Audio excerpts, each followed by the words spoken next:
नमस्कार, इन खबर देख रहे हैं आप और मैं हूं आपके साथ आशीष राजेंद्र कुमार।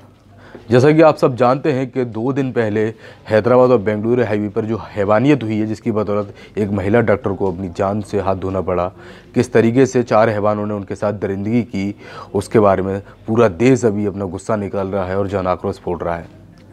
साथ ही साथ कल आपने जैसे ही इन चारों आरोपी को जुडिशियल कस्टडी के लिए 14 दिन के लिए भेजा गया, तो आलम यह था कि लोगों का गुस्सा इतना था कि थाने में ही काफ़ी भीड़ जमा हो गई और विरोध प्रदर्शन होने लगा। तो आनंद फानन में मजिस्ट्रेट ने वहीं पे यहाँ ये फैसला सुनाया और साफ तौर पर बताया कि इन चारों को 14 दिन के लिए न्यायिक हिरासत में भेजा जाएगा।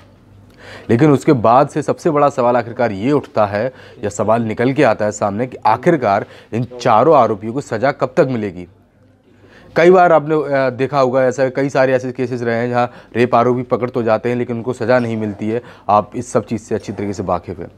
16 दिसंबर 2012 दिल्ली में हुए निर्भया कांड के बाद जो 6 आरोपी पकड़े गए थे, उनको भी सज़ा देने में इतनी देरी लग गई, जिसके बाद में जो बलात्कार के लिए भारत का कानून है उसमें काफ़ी प्रावधान हुए, काफ़ी बदलाव भी किया गया। लेकिन कई बार ऐसा होता है कि सज़ा देने में मामले टल जाते हैं या काफ़ी देरी हो जाती है। जरा गौर फरमाइए कि किसी के साथ इतना घिनौना वारदात हुई हो, उसके बाद भी आरोपी आपकी गिरफ्त में हो और उसको सज़ा देने में इतना देर लग जाती है, तो कहीं ना कहीं लोग भी उस मामले को भूलने लगते हैं। फॉर एग्जाम्पल, अभी आपके सामने ये मामला है तो सभी तरफ गुस्सा है, जन आक्रोश है। ऐसे में अगर इन चारों आरोपियों को सज़ा मिलती है 10 से 5 दिन के अंदर तो बहुत सही है, लेकिन 1-1.5 महीना अगर टल जाता है तो लोग भी इसे भूलने लगेंगे।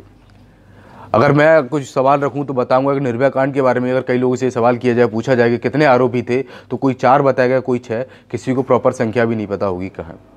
हालांकि 6 आरोपी थे, एक ने जेल में सुसाइड कर लिया, एक को होम रिमांड यानी नाबालिग था तो वहाँ भेजा गया, बाकी 4 की फांसी का प्रावधान चल रहा है। और एक उनमें से शायद अभी अब तक जो क्लियर है हुआ है उसके हिसाब से ऐसा भी है कि उनमें से एक आध को अभी फांसी की सुनवाई हो रही है और जल्द से जल्द उन्हें दी जाएगी। लेकिन आरोपी तो थे, 6 साल हो गए उस मामले को। 6 साल में अब तक ये मामला क्लियर नहीं हुआ है। जो निर्भया के माता पिता थे वो लगातार ये दलीलें कोर्ट में दे रहे हैं कि जल्द से जल्द उन्हें फांसी दी जाए। लेकिन आखिर क्यों, ऐसी कौन सी वजह है जो इनकी सज़ा टल रही है?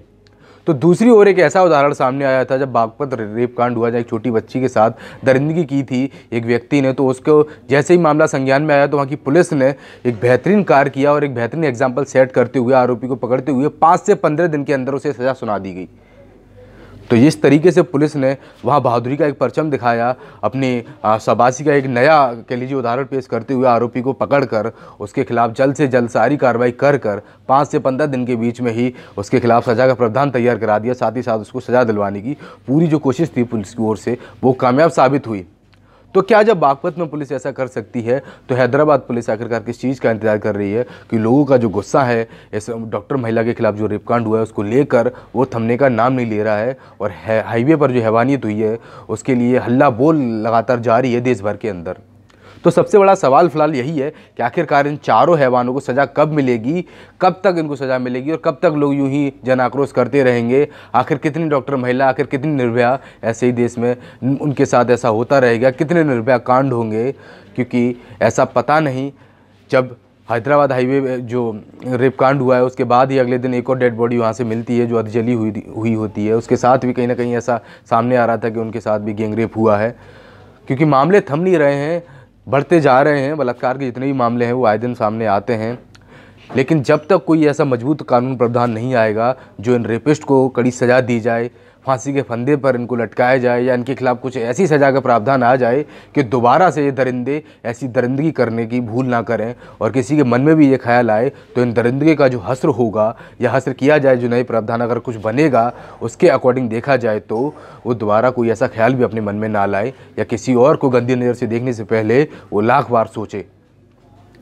फिलहाल सबसे बड़ा सवाल यही है कि सज़ा आखिरकार कब तक मिलेगी। 4 आरोपी हैं वो 14 दिनों तक के लिए जुडिशियल कस्टडी में हैं, लेकिन सवाल यही है सज़ा कब तक मिलेगी। आप कमेंट करके बताएं इनको क्या सज़ा देनी चाहिए और कब तक सज़ा देनी चाहिए, क्योंकि मेरा मानना ये है कि ज़्यादा दिन समय तक रखने के लिए इनकी मेहमान नवाजी करना बहुत गलत है। क्योंकि इन्होंने जो संगीन आरोप किया है उसकी सज़ा केवल इनके लिए एक मौत है, जो एक आम इंसान के तौर पर अगर सोच के हिसाब से देखा जाए, क्योंकि जो दरिंदगी इन्होंने की है उससे कहीं ना कहीं मानवता शर्मसार हुई है और इंसानियत शर्मसार हुई है। इस मामले से जो अपडेट आएगी मैं आपको देता रहूंगा। दिखती रहिए इन खबर। धन्यवाद। इन खबर चैनल को सब्सक्राइब करें और बेल आइकन दबाना ना भूलें।